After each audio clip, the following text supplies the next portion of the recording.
इसके बाद आता है रिप्रेजेंटेशन ऑफ सेट। सेट्स को हम कैसे रिप्रेजेंट करते हैं? देखो, रिप्रेजेंट करने का दो अलग अलग मेथड है। एक होता है रोस्टर फॉर्म, एक होता है set builder form. Roster form का क्या मतलब है? हम सपोज करो कि एक सेट ए लिख रहे हैं जिसके मेंबर हैं 2 4 6 8 10 12, दैट्स इट। तो इसको बोलते हैं रोस्टर फॉर्म, जिसमें पर्टिकुलरली हम सारे एलिमेंट्स को सेपरेट करके यहां लिख देते हैं। अब हम आते हैं set builder form. Set builder form में इसी सेट ए को कैसे लिखेंगे?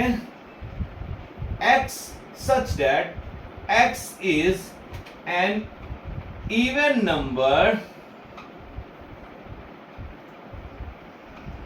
less than 13।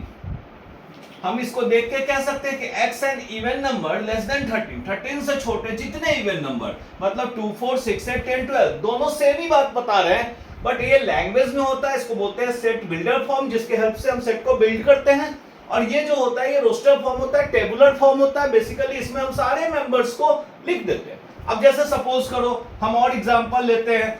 हम एक सेट बिल्डर फॉर्म लेते हैं जिसके अंदर कहते हैं x such that x is solution of x square minus 4 equals to 0। मतलब x एक ऐसा एलिमेंट है जो इस इक्वेशन का सॉल्यूशन है। अब आप देखो इस इक्वेशन का क्या सॉल्यूशन है? ये तो होता है x square minus 2 square is 0। Then इसको हम a plus b into a minus b लिख सकते हैं। x plus 2 into x minus 2 equals to 0। तो x प्लस 2 आइदर 0 होगा और x माइनस 2 0 होगा।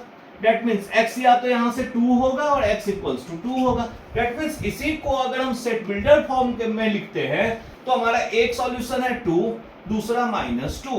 That means हमारा इस फॉर्म में जो आंसर होगा वो होगा 2 and -2। थैंक्स।